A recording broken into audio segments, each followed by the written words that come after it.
Welcome to SS news. నేను మీ శిరీష. ఇవాల్టి ముఖ్యాంశాలు. Headline sponsored by GNR golden diamonds, YSR junction, Narasannapeta. ప్రతి పల్లెకు అభివృద్ధి ఫలాలు. అసంపూర్తిగా ఉన్న అంగన్వాడీ భవనాల నిర్మాణ పనులు పూర్తి చేసి వినియోగంలోకి తీసుకురావాలని మంత్రి అచ్చెన్నాయుడు స్పష్టీకరణ. అర్జీల పరిష్కారంలో నాణ్యత ముఖ్యం. PGRS వేదికలో 116 వినతులు స్వీకరించిన జిల్లా కలెక్టర్ స్వప్నిల్ దిన్కర్. అభివృద్ధి పనులు వేగవంతం చేయాలని అధికారులకు ఆదేశాలు జారీ చేసిన ఎమ్మెల్యే మామిడి గోవిందరావు.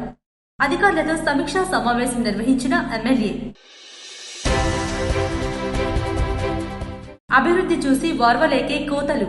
రామ్మోహన్ నాయుడుపై వైసీపీ నేతలు చేసిన విమర్శలను తీవ్రంగా ఖండించిన ఎమ్మెల్యే బగ్గు రమణమూర్తి.